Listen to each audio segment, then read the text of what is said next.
தெரிவினா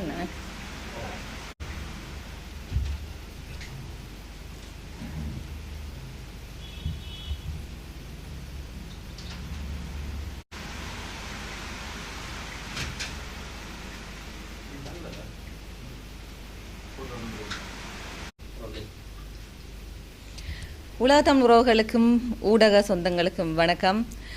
முகவர் மூலம் யாழ்ப்பாண மற்றும் முல்லைத்தீவு இளைஞர்கள் வெளிநாடு செல்வதாக சட்டப்படி விசாவிற்கு என்று சொல்லி அவர்களை சரியான முறையில் நாங்கள் வெளிநாட்டிற்கு அனுப்புகிறோம் என்று சொல்லி அதை நம்பி லட்சக்கணக்கான பணத்தையும் கொடுத்து தங்களுடைய பிள்ளைகளை வெளிநாட்டிற்கு அனுப்பி வைத்த அந்நியர்களோடு நாங்கள் இணைந்திருக்கின்றோம். இப்பொழுது அவர்கள் உக்ரைன் ரஷ்ய யுத்த களத்தில் நிற்கின்றார்கள் என்ற தகவல் வெளியாகி இருக்கின்றது. அதில் சுந்தர்லிங்கம் பாலச்சந்திரன் என்பவர் காயமடைந்திருக்கின்றார் என்பது இரவு 1 மணிக்கு வந்த தகவலாக இருக்கின்றது.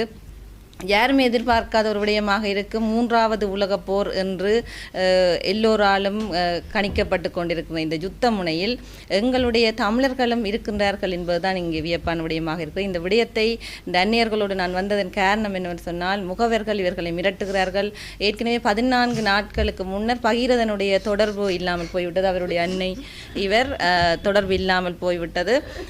அவர்களை மிரட்டி இருக்கின்றார்கள். சொல்ல வேண்டாம், வெளியே சொல்ல வேண்டாம், சொன்னால் உயிர் அச்சுறுத்தல், உங்களோட பிள்ளைகளை நாங்கள் ஏதாவது செய்து விடுவோம் என்ற குரல் பதிவுகள் எல்லாம் இருக்கிறது, ஆதாரம் இருக்கின்றது.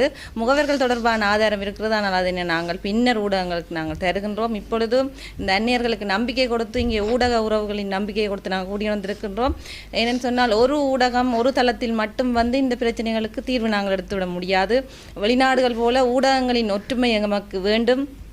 அனைத்து ஊடகங்களும் இந்த செய்தியை வெளியே கொண்டு வர வேண்டும், ஜனாதிபதியின் கவனத்திற்கு கொண்டு போக வேண்டும், உலக உறவுகளின் கவனத்திற்கு கொண்டு போக வேண்டும் என்று இந்த விடயத்தை நாங்கள் உங்களுக்கு தருகின்றோம். நீங்கள் சொல்லுங்கள். நெல்லியடி எனது மகன் சேனிகாந்த் பகீரதன், எனது பெயர் பவானி. எனது மகன் அதாவது வெளிநாடு செல்வதற்காக, பெல்ஜியம் நாட்டுக்கு செல்வதற்காக 21/10/2024 அன்று வெளிக்கிட்டு சட்டப்படி விசாவில் தான் தாங்கள் விசா எல்லாம் அடித்து கொடுத்து பிள்ளையை கூட்டிகிட்டு போனவர் ஏர்போர்ட்டில் கொண்டு ஏற்றி விட்டுட்டு வந்தேன் நான். அதுக்கு பிறகு பிள்ளை அங்கே ரஷ்யாவில் போய் ரஷ்யா ஏர்போர்ட்டில் ஒரு ஆர்மி கமாண்டர் பிள்ளையை போய் கூட்டிகிட்டு போயிருக்கிறார். அப்போ பிள்ளை கேட்டுருக்கு. கேட்க ஆர்மி கமாண்டர் சொல்லியிருக்கிறார், நீங்கள் வாங்கன்னு சொல்லி கொண்டு ரூமில் ஒரு கிழமையாக வச்சுருந்துட்டு சொன்னேராம், உங்களுக்கு ஆர்மி ஐசின்னு தருவினம் பயிற்சி முகாம் உண்டு, ஆர்மி பயிற்சி நடக்கிற இடத்துக்கு கூட்டி கொண்டு போட்டு அந்த ஐசியோடு தான் நாங்கள் உங்களை கொண்டு போவோம்னு சொல்லி பிள்ளைய கூட்டிகிட்டு போயிருக்கிறேன். பிள்ளை அதுக்கு போவோம்னு சொல்லி போயிருக்கிறேன். போய் அதுக்கு பிறகு பிள்ளை எனக்கு இப்போ உடல்நிலையெல்லாம் வந்துட்டு என்ன சொல்கிறது ஏது சொல்கிறேன்ற ஒரு நிலையும் இல்லாத கட்டத்தில் இருக்குது. எல்லாமே மாறிட்டுது. பிள்ளைய நினைக்கு பிள்ளை 12 நாள் எனக்கு தொடர்பே இல்லை. கடைசியாக எனக்கு 13ஆம் தேதி 10ஆம் மாதம் எனக்கு கோல் எடுத்து சொன்னவர், அம்மா எங்களுக்கு பயிற்சி எல்லாம் தந்துட்டு எங்கேயோ கூட்டிகிட்டு போய் நம்ம எங்கேன்னு தெரியல அண்டு சொன்னவர். அதுக்கு பிறகு என்ன பிள்ளை 3 வாய்ஸ் மெசேஜ் தான் எனக்கு அனுப்பினவர். அம்மா நீங்கள் என்ன செய்கிறேன்னு தெரியல, கொண்டு மாட்டி விட்டுட்டாங்க, 1 வருஷத்துக்கு இதுக்குள்ளால வருவேனோ தெரியல, நான் உயிரோட இருந்தா உங்களுக்காக வருவேன் அம்மா அண்ணன் முள்ள கடைசியா சொன்னேன். எங்க இருந்தாலும் உங்களுக்காக தேடி வருவேன்னு சொன்னார். இன்று வரைக்கும் என்ன பிள்ளை என்ன தொடர்பு எப்படி எனக்கு எதுவுமே எனக்கு இன்னும் தொடர்பு தெரியல. என்ன பிள்ளை எங்க இருக்கிறாருன்னு என்னன்னு தெரியல. என்ன பிள்ளை எங்க இருந்தாலும் எல்லாரும் சேர்ந்து என்ன பிள்ளைய மீட்டெடுத்து கொண்டு வந்தாங்க. எனக்கு அவர் ஒரே ஒரு மகன் தான். அன்றைக்கு ஆர்மி கேம்புக்கு கொண்டு போறேன்னு என்ற பிள்ளைக்கு வலிப்பு வந்திருக்குது. அப்போ கூட கொண்டு ஊசி மருந்தெல்லாம் போட்டு கொண்டு போயிருக்கிறாங்க. அதுல இருந்து என் பிள்ளை இந்த தொடர்பு ஒன்றுமே வரைக்கும் கிடைக்க இல்லை. நானும் 12 நாள் தவிச்சு கொண்டிருக்கிறேன். என்ன பிள்ளை எங்க இருந்தாலும் எல்லாரும் சேர்ந்து கையெடுத்து கும்பிட்டு கேட்கிறேன், என்ன பிள்ளைய கொண்டாந்து தாங்க. நான் இருக்கிறது நெல்லியடி கரவட்டி மத்தொனியில். அப்போ மத்தனி எங்களிடம் அந்த இடம் தான் சொந்த இடம். அதில் எங்களோட ஊரில் உள்ள ஒரு உறவினர் ஒரு அண்ணா ஒரு ஆள் அவர் பெல்ஜியத்தில் தான் இருக்கிறார். அவர் எனக்கு ஒரு ஒண்டை விட்ட அண்ணா என் மகனுக்கு மாமா அவர். அப்போ தான் பெல்ஜியத்துக்கு நாட்டுக்கு எடுக்கிறேன்னு சொல்லி இதுதான் கூப்பிட்டவர். அவர்கிட்ட பேர் தனபாலசிங்கம் ரத்தினசிங்கம். அவர் பெல்ஜியத்தில் இருக்கிறார் ஃபேமிலியோடு. இப்போ 12 வருஷமாக போயிருக்கிறார். அவர் தான் இப்படி ரைசியாக கொண்டு போய் தான் பிள்ளை எடுப்பேன்னு சொல்லி எனக்கு சொல்ல இல்லை. தான் அங்கே இத்தாலி கொண்டு போய் தான் கொண்டு வைப்பேன்னு சொன்னவர். பேருந்து தான் திடீரென்று முதல் நாள் டிக்கெட் கொண்டாந்து கொடுத்து தான் வேறு ஒரு ஆளை விட்டு ஒரு கேர்ள் ஒரு ஆள் கொண்டு வந்து டிக்கெட் கொடுத்து கொண்டே ஏர்போர்ட்டுக்கு ஏற்றி போனது. அப்போ அவர் தான் என் பிள்ளைக்கு பொறுப்பு. எனக்கு வேறு யாரும் தெரியாது. மெயின் ஏஜென்ட் இப்படி இன்னொரு ஆள் இருக்கிறார் ஒரு முகவரண்டது பேருந்து தான் தெரியும். அதுக்கு முதல் எனக்கு பொறுப்பு என் பிள்ளைக்கு அந்த பெல்ஜியத்தில் நிற்கிற ரத்தினசிங்கம் தான் என் பிள்ளைக்கு பொறுப்பு. அப்போ நான் சொல்லிக்கேன்னு சொன்னால் எனக்கு ஒரே ஒரு மகன் தான். எனக்கு ஹஸ்பண்டும் இல்லை அவருக்கு தெரியும் அண்ணா. அப்போ நான் எனக்கு ஹஸ்பண்டும் இல்லை என் பிள்ளைய நீ நான் பாதுகாப்பாக கொண்டு போய் சேர்க்கணுமெண்ட நீ ஒன்றுக்கும் பயப்படாத அது நான் இருக்கிறேன் நான் கொண்டே அவனை தன்னுடைய வச்சிருக்கிறேன்னு சொல்லித்தான் நான் அவற்ற பொறுப்பில் தான் என் பிள்ளைய அனுப்பினான். இன்றைக்கு அவர் ஃபோன் எடுத்தாலும் ஃபோனும் எடுக்கிறே இல்லை. அங்கே அவற்ற உறவெல்லாம் இருக்கி நம்ம ஊரில் அவைக்கும் போய் சொல்லி கதறி அழுவேன். அப்போ அவை கூட ஃபோன் எடுத்தேன். அவருக்கு எடுக்காம இல்லை இன்றைக்கு எடுக்கிறேன் நாளைக்கு எடுக்கிறேன்னு சொல்லி போட்டேன். எனக்கு இது வரைக்கும் ஃபோன் எடுக்கல. கடைசி அவர் வாய்ஸ் மெசேஜ் கொண்டு போட்டார். நீங்கள் எல்லாம் கத்தி கொண்டிருக்காத இந்த பிள்ளைய நான் என்னால் நீ உன்னால் 7 மண்டா நீ எங்கேண்டாலும் போய் மீட்டெடு. என்னால் ஒன்றும் செய்யலாது மீட்டெடுப்பியண்டா எடு இல்லாட்டிக்கு பேசாம இருன்னு சொல்லி கடைசி ஒரு வாய்ஸ் மெசேஜ் போட்டவர். ஆனெல்லாம் உறவண்டு சொல்லலாமா என் பிள்ளைய கொண்டே என் பிள்ளைய உயிர் ஆபத்தான இடத்துல கொண்டே நின்ற பொழுது இப்படி ஒரு வார்த்தையை சொன்னவன் உறவா இருப்பானான். எனக்கு இப்போதான் சந்தேகமாக இருக்குது சார். இதை எல்லாருக்குமே தெரியப்படுத்தணும். இப்படி ஒரு உறவானவன் இப்படி செய்வானான். ஒரு சொந்த பிள்ளைய கொண்டு தன்னை பிள்ளையா இருந்திருந்தா அவன் இப்படி செய்திருப்பானா சார். அதை நான் கேட்டேன். நீ உண்ட பிள்ளைக்கு ஒரு இப்படி ஒன்று வந்தா நீ என்ன செய்வேன்ட்டு. அதுக்கு ஒரு பதிலும் இல்லை. அதுல இருந்து போன் தொடர்பும் இல்லை. போன் எடுக்கிறது கூட இல்லை. இப்போ நான் எல்லாரையும் தயவாச்சு கேட்கறது ஒன்று தான். 2 வரைக்கும் என்ன பிள்ளை என்னோட கதைக்கு இல்லை. 12 நாள் ஆச்சு. இது வரைக்கும் எங்கே இருக்கிறேன்னு ஒரு தொடர்பும் இல்லை. அப்போ என்ன பிள்ளை எங்கே இருந்தாலும் எனக்கு நீங்கள் ஒரு தொடர்பை ஏற்படுத்தி என்ன பிள்ளையோட கதைக்க வையுங்க. நான் சின்ன வயசுல இருந்தவரை 6 வயசுல இருந்து நான் வளர்த்தேன். நான் கஷ்டப்பட்டு அப்பா இல்லாமல் படிப்பிச்சு பிள்ளை OL பாஸ் பண்ணி AL பாஸ் பண்ணி படித்த பிள்ளை தான். எங்களோட வீட்டு பொருளாதார கஷ்டத்தின் காரணமாக தான் அம்மாவை நல்ல அம்மா சின்ன வயசுலேருந்து என்ன படிக்க வச்சவா. கஷ்டப்பட்டாதால நான் அம்மா வச்சு நல்லா பார்க்கணும்னு சொல்லித்தான் போனவர். இப்படியெல்லாம் போய் மாட்டுப்படுவேன் அவரை எதிர்பார்க்க இல்லை. கடைசியாக தான் சொன்னவர், அம்மா நான் எங்கே இருந்தாலும் உயிரோட 1 வருஷத்துக்கு நான் உங்களோட உயிரோடு இருந்தால் திரும்பி வருவேன்னு சொன்னேன். இல்லாட்டி கடவுள் எடுக்குதோ என்ன இல்லையோ எனக்கு தெரியலைன்னு சொன்னவர். என் பிள்ளை எங்கே இருந்தாலும் என் பிள்ளைய மீட்டு தாங்கோ. அதை மட்டும் செய்தால் போதும் எனக்கு. அவன் கொழும்புல தான் இருக்கிறா. அவ எனக்கு மேரட் தெரியாது. அது அவவே ஒரு முகவர் தான் ஏற்படுத்தி விட்டுருக்க. இவர் சொன்னவர் இந்த டைம் 4 மணிக்கு விசா கொண்டு வந்து தருவா. அந்த விசாவோட அவ தான் கொண்டு வந்து ஏர்போர்ட்டுக்குள்ளேயும் புள்ளி ஏற்றி விட்டவா. ஃபோன் நம்பர் எல்லாம் இருக்கு. போட்டோ இல்லை, ஃபோன் நம்பர் எல்லாம் இருக்கு. எனது மகன் அதிர்ஷ்டராஜா மிதுஷன். நாங்கள் இருக்கிறது ராஜேந்திர வீதி யாழ்ப்பாணம். 10ஆம் மாதம் 4ஆம் தேதி 2024 சட்டப்படி விசாவோடாக ரஷ்யாவுக்கு போனவர். பிரான்ஸ் போகிறதுக்கு அவர் அக்காட்ட போகிறதுக்காக போனவர். ஏஜென்சி ரஷ்யாவில் போய் இறங்கினோடனே முழு காசும் எங்கள்கிட்ட வேண்டிட்டார். முழு பணம் பெற்றுக்கொண்டார். ஆனால் ரஷ்யாவில் போய் ஏர்போர்ட்டில் இறங்கின உடனே ஒரு ஆர்மி கமாண்டர் தான் இந்த பிள்ளையை பொறுப்படுத்திருக்கிறார். அப்போ நாங்கள் ஏஜென்சிட்ட எடுத்து கேட்டோம், ஏன் ஐயா இப்படி அவரோட அனுப்பினீங்கள்ன்ட்டு. அவை தான் நைலனி காட்டு எல்லாம் கொடுத்து அவையோட உடுப்பெல்லாம் போட்டு கொண்டு வந்து எங்கள்கிட்ட ஒப்படைக்க போகிறார். இங்கே ஒன்றுக்கும் பயப்படாதே. இங்கே ஒன்று 5 நாள் முகாம் இந்த லொச்மானியோடதை வச்சுருந்துட்டு 6ஆம் நாள் முகாமுக்கு கூட்டிக்கிட்டு போய் அங்கே பிள்ளைகள் மாட்டம்னு சொல்லக்கூடியதாக பிள்ளைகளுக்கு வற்புறுத்தி தான் ட்ரைனிங்கும் கொடுத்துருக்குறாங்க. 15 நாள் ட்ரைனிங் கொடுத்து அந்த உடுப்பெல்லாம் போட்டு தான் பிள்ளை படம் 3 பேரும் அனுப்பிவிட்டவை எங்களுக்கு. அதுக்கப்புறம் ஐலனி கார்டு வேறு கொண்டு போகிறோம், உங்களுக்கு ஒரு கார்டு வேற போகுதுன்றது சம்பள காசும் ஏதோ விழுந்ததாக தான் கேள்விப்பட்டோம். அதையும் ஏஜென்ட் ஃபோன் பண்ணி சொன்னாரா நீங்கள் எல்லா சம்பள காசும் கொமாண்டர்கிட்ட கொடுத்தா தான் வெளியில் வரலாமென்று பிள்ளைகள் கொடுத்துட்டுது. சம்பள காசும் அப்படியே ஒப்படைச்சிட்டுன்னு எங்களுக்கு வேணாம், காசு வேணாம், நாங்கள் ஒருமிக்க கொடுக்க சொல்லிட்டோம். இந்த 2.5 மாதம் நாங்கள் பிள்ளைகளோட கதைச்சி ஏஜென்சியோடும் கதைச்சி அதை பேசுகிறதெல்லாம் இப்போ தானே எங்களுக்கு புரிஞ்சுது. அது போய் பேசுகிறாரு பிள்ளைகளை ஏதோ செய்துட்டாங்க கொண்டு இன்னும் நடந்துட்டு பிள்ளைகளுக்கு. இந்த பிள்ளை இப்போ 4 நாளுக்கு முதல்ல ஒரு ரஷ்ய இராணுவ வீரர்கிட்ட ஃபோனில் இருந்தால் எனக்கு மெசேஜ் ஒன்று போட்டவர், அம்மா அவங்கள நம்ப வேண்டாம், நீங்கள் இனி யாராவே பிடிச்சி எல்லாத்தையும் அறிவித்து எங்களை வெளியில் கொண்டு வர பாருங்கம்மா, நாங்கள் நல்லா மாட்டிக்கொண்டுட்டோம்ட்டு. அடுத்த நாள் இரவு ஒரு 9 மணிக்கு மெசேஜ் போட்டார், அம்மா உடுப்பெல்லாம் தந்துட்டாங்க, எங்களை எப்படி ஏற்ற போகிறாங்களாமே, எங்களோட தொடர்பு இருக்காது என்று சொல்லி. அவ்வளோ தான் எனக்கு கடைசியாக கிடைச்ச மெசேஜ். முள்ளிய வேலையில் இருக்கிறோம். இவர் டெய்லர் வேலை செய்கிறவர். இவர் வெளிநாடு போகிறதுக்காக ஏஜென்ட் மூலமாக வெளிக்கிட்டவர் ஜெர்மன் போகிறதுக்காக. அப்போ எனக்கு தெரியாது. எனக்கு வந்து சொன்னார், நான் ஆர்மி பதிவில் தானே நான் அனுப்ப போயினப்பா, என்ன செய்கிறேன்ட்டு கேட்டார். நான் சொன்னேன், எனக்கு விருப்பம் இல்லை, ஏன் ஆர்மி பதிவில் டூரிஸ்ட் அப்படி ஏதாவது செய்து போகலான் தானே அப்படி நான் சொன்னேன். அப்போ இவருக்கும் விருப்பம் இல்லை.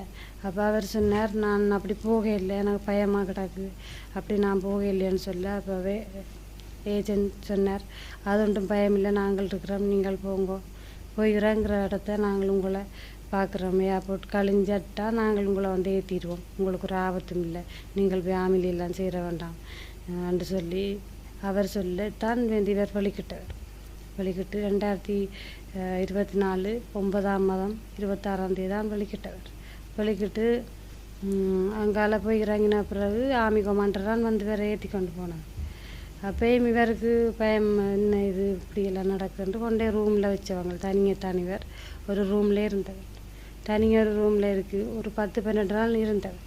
அது பிறகு இவரை சொன்னாங்க, நாங்கள் உங்களை ஏற்றப்புறம் வாகனம் பெரும் வெளிக்கிட்டு நின்றோம் ஒரு இரவு. அப்போ இவர் வெளிக்கிட்டு நின்று எனக்கு சொன்னார், மாறப்புறம் போலடாக்கப்பா, எங்கேயும் என்ன ஏற்ற போயிடும் போலடாக்கா. அப்போ அவர் நினச்சார் வேறு நாட்டுக்கு அப்படி கொஞ்சம் கொஞ்சமாக தான் நான் கொண்டு போகிறேன், அப்போ இங்கே ஏற்ற போகிறாங்களேன்ட்டு எனக்கு ஃபோன் பண்ணி சொன்னார். அப்போ கொஞ்சம் இடத்தால ஜீப் வேற சொன்னார், ஆர்மி ஜீப் தானப்பா வந்து நிற்கிது, என்ன செய்கிறது, ஒன்றும் செய்யலாது.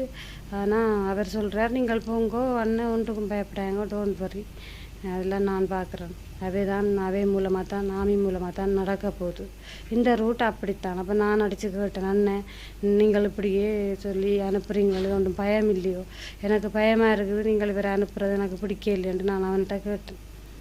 அவர் சொன்னார், டோன்ட் வரி அக்கா, ஒன்றுக்கும் பயப்படாங்க, நீங்கள் எல்லாம் நான் இருக்கிறேன், நான் பார்ப்பேன், இந்த ரூட் இப்படித்தான், ஆர்மி கமாண்டரை வச்சு தான் செய்கிறோம் என்று சொல்லி சொன்னார். அப்போ அதை நம்பி நானும் இவரும் சரி எல்லாரும் போகிறாங்க, இவருக்கு பாசையும் தெரியாது, எல்லாருமே வேறு மொழி, சிங்களவர் மற்ற வேறு பாசை உள்ளாகலாம், தமிழர் இவரோட ஒருத்தருமே இல்லை.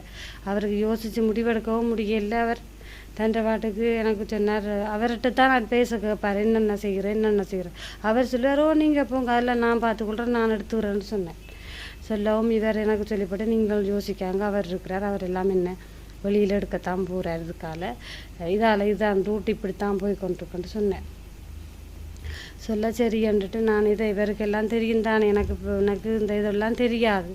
அப்போ அவர் செய்தால் எல்லாம் சரியாக இருக்க மாட்டேன்ட்டு நானும் சரி ஒன்றும் சொல்லல. போனார், போயிட்டு சொன்னார், இப்படி மெடிக்கல் அடிக்கணும், மெடிக்கல் அடிக்கணும், லெட்டரில் அக்ரிமெண்ட் சைன் பண்ணினோம், என்ன செய்கிறேன்டாப்பா. அப்போ நான் சொன்னேன், எனக்கு இந்த சைன் எல்லாம் பண்ண வேண்டாமப்பா, நீங்கள் என்னத்துக்கு சைன் பண்ணுறாங்களே, இது எங்களுக்கு ரஷ்யா மொழியும் தெரியாது, ஒன்றும் பாசிக்காமல் நீங்கள் ஒன்றும் சைன் பண்ண வேண்டாம், சைன் பண்ணாதீங்கோ, முதல் இதுக்கும் கேட்டு செய்யுங்கோன்ட்டு. அப்போ அவர்கிட்ட அவர் எங்கட ஏஜென்சிட்ட கேட்டார், இவர் என்னென்ன இப்படி சைன் பண்ண கேட்குறாங்க, நீங்கள் ஒன்றுக்கும் பயப்படாங்க, எல்லாம் நாங்களாம் எல்லாம் அவங்கடையாக்கலாம், நாங்கள் உங்களை வெளியில் எடுத்துருவோம், நீங்கள் அவங்க சொல்கிறபடியே செய்யுங்கோன்றாங்க. அப்போ அவரும் பார்த்தார், தனியாக தமிழன் தான் ஒரு ஆள் தான், எல்லாருமே முழு பேருமே வேறு மொழிக்காரர். அப்போ கதைச்சி பிறகு முடிவெடுக்க கூட ஒருத்தரும் இல்லை, எல்லாரும் புதுமுகங்கள். அப்போ அவர் என்ன செய்தார், போய் அவர் எல்லாரும் சைன் பண்ணுறாங்கன்னு தானும் சைன் பண்ணிட்டார். மொழி தெரியாமல் தான் சைன் பண்ணவர். எதுவும் வாசிக்காமல் கொள்ளாமல் என்ன சொல்கிறாங்கன்னு தெரியாமல் சைன் பண்ணிட்டார். பண்ணின பிறகு அடுத்தடுத்த நாள் பயிற்சியை கொண்டு போட்டாங்க. பயிற்சியை கொண்டு போகவும் இவர் சொல்கிறார் எங்களுக்கு, ஐயோ நான் கத்தி அழுதன், இந்த மனுஷனை கூட பயிற்சி கூட்டிகள் இப்படியே கொண்டை இதை போட போகிறாங்களே இல்லை வழியை அவரை நாங்கள் இதுக்கொண்டு தந்துனாங்க, நான் வெளிநாட்டுக்கு அனுப்பிட்டாங்க தந்தனான், என் கஷ்டம் போயெல்லாம் சொன்னேன். எனக்கு யாருமே இல்லை அண்ணன் தம்பி யாருமே இல்லை, என்னை புருஷன் மட்டும்தான். ஏன்னு இப்படி செய்கிறீங்களே எனக்கு கெஞ்சி மண்டாடி கேட்டேன். அவர் சொன்னார், அக்கா டோன் வரி ஒன்றும் எல்லாத்துக்கும் டோன் வரி என்றார். ஒன்றுக்கும் கவலைப்படாங்க, நான் இருக்கிறேன், நான் அவரை வெளியில் ரெக்சி போட்டு வெளியில் எடுத்துருவேனக்கா, நீங்கள் ஒன்றுக்கும் யோசிக்காதீங்க. அப்போ நான் பார்த்தேன், சரி அவரை நம்பித்தான் இறங்கினாங்களே, அவர் அப்படி கைவிட போகிறாரு அப்படின்னு சொல்லி இவரும் பின்ன இன்றைக்கு எடுப்பாங்க நாளைக்கு எடுப்பாங்க. நான் அப்போ இவர்கிட்ட சொன்னேன், அப்பா நான் ஆள்கிட்டையும் சொல்லி வெளியில் அலுவல் பார்க்க போகிறேன்ப்பா, மனித உரிமை குழுவுக்கோ இல்லை ஏதோ ஒரு நிறுவனத்துக்கு நான் போய் சொல்லி இந்த பிரச்சனையும் தண்ட போகிறோன்னு சொல்லலாம். இவர் சொன்னார், ஐயோ உள்ளால் அலுவல் நடக்கப்பா, நீங்கள் ஒன்றுமே செய்யாதீங்கோ, பேசாமல் இருந்தீங்களா காணும், அவனோடே முரண்படாதீங்கோ, நீங்கள் அவனோட சண்டை பிடிக்கிறீங்களா, சண்டை பிடிக்க அவன் சொல்கிறான் உங்களோட வேலி ஒன்றும் சரி வராதுன்னு. இப்போ புஷ்பாக்கா சண்டை பிடிச்சுருக்குறான், நீங்கள் இப்படி புஷ்பாக்கா சண்டை பிடிச்சா நான் ஒன்றும் செய்யலாமல் கிடக்கேன்.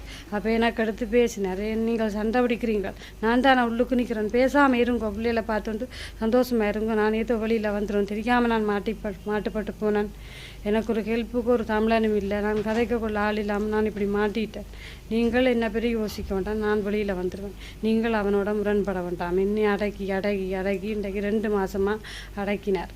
அதுக்கு பிறகு சொன்னார் பயிற்சி முடிஞ்சுது. பயிற்சி முடிஞ்சு நான் அவன்கிட்ட கேட்டேன், அண்ணன் என்னென்ன பயிற்சி முடிஞ்சு நீங்கள் என்ன சொல்லி, ஐயோ அலுவல் நடக்கக்கா, உங்களோட அலுவலாம் நான் நிற்கிறேன் வந்துட்டு கோல் வருது அங்கே கதைக்க போகிறேனாக்கா, உங்களோட அலுவலானக்கா பெரிய ஒன்றுமில்ல ஒரு பிரச்சனையும் இல்லைன்றார். சரி அவர் இப்படி சொல்கிறார், ஏதோ ஒரு நம்பிக்கை தான் எங்களுக்கு, சரி எடுத்து விடுவார் என்ற புருஷனின்ட்டு நானும் இவரோட கோல் காய்ச்சி இருந்தேன். திடீரெண்டு இவர் சொன்னார், அப்பா என்ன எங்கேயோ எங்கே ஏற்றப்படுறாங்கன்ட்டு எனக்கு தெரியல இல்லைக்கு தானே இங்கேன்ட்டு சொல்ல தெரியல, ஒன்றும் சொல்லாமல் ஏற்றுறாங்க பாருங்க. அப்போ 2-3 தடவை லைனுக்கு போய் அடுத்த நாள் வந்தார். வந்து கடைசியாக சொன்னார், நான் இப்படித்தான் நான் போயிட்டு வருவேன், எத்தனை மணி சென்றாலும் நான் உங்களுக்கு கோல் எடுப்பேன், நீங்கள் எடுங்க கொண்டு நானும் நீங்கள் அடியும் கொண்டுட்டு நானும் படுத்துட்டேன். அடுத்தடுத்து போனவர் 10-12 நாள் என்னோட கோலும் இல்லை, ஒன்றுமே இல்லை. வேறு தம்பியாக்கள் அதை போய் கடிச்சு கேட்டால் பாலனை நிற்கிறாருன்ற செய்தி மட்டுமே என் காதில் விழுந்தது. சரி நிற்கிறாரு, நான் கடவுளேன்ட்டு விட்டா. இவர் போயேக்கா நான் ஒரு வார்த்தை கேட்டேன், நான் என்னப்பா நீங்கள் போகிறீங்க தச்சு தவறி உங்களை திரும்பி வர முடியலையோ இல்லை என்னோட கதை கேளாட்டிக்கு நான் என்ன செய்கிறேன், நான் உங்களை பார்க்க மாட்டேன், நான் எங்கேயாவது மீடியாவிலையோ இல்லை எங்கேயாவது நான் போய் சொல்லுவேன் இந்த பிரச்சனையை, நான் இல்லை உங்களோட நான் கதை காட்டி நீங்கள் போய் எல்லாத்தையும் அறிவிக்கிற இடத்துக்கெல்லாம் அறிவிங்க, அப்புறம் நான் ஒன்றும் கேட்க மாட்டேன், என்ன போன் சில வேலை வேண்டிடுவாங்க கதைக்கு இல்லாது அப்படியான ஒரு கட்டம் தான் நான் கதைக்க மாட்டேன் உங்களோடன்றார். இப்போ 10 நாளை பிறகு நேற்று கோல் எடுத்தார். நேற்று இவ்வளோ நாளும் ஆள் இல்லை எங்கண்டே எனக்கு தெரியாது, நான் அழுது குளறி கொண்டிருந்தேன். இருக்கா நேற்று இரவு 12:30 அப்படி கோல் எடுத்தார். கோல் எடுத்து சொன்னார், அவசரம் காய்ச்சார், நடுங்கி காய்ச்சார். அப்பா நான் நிற்கிறேனப்பா, நான் காயப்பட்டுட்டேன், நிறுதுள்ளி சண்டை நடக்கு, மேலாலேயும் அடிக்கிறாங்க கீழாலேயும் அடிக்கிறாங்க, மேலே இதுகள் வருது, இங்கேயும் போகல ஜீப்பில் போனாலும் அடிக்கிறாங்க, எனக்கு எதுக்கையிலாப்பா மேலெல்லாம் உடம்பு எல்லாம் எனக்கு காயம், எங்கே காயம்ன்ட்டு கேட்டேன். அவர் எல்லாம் படிவாக சொல்கிறார், இல்லை நான் பயப்படுவேன்ட்டு, காலில் மட்டும் காயம் அப்பாட்டு சொன்னார். என்ன பெரிய யோசிக்காதுன்ற பிள்ளையில படிவாப்பா, சின்ன பிள்ளை தரமாக இருக்காது ராங்கியாயிருன்னு சொன்னார். என்ற பிள்ளையில பேர் சொன்னார்.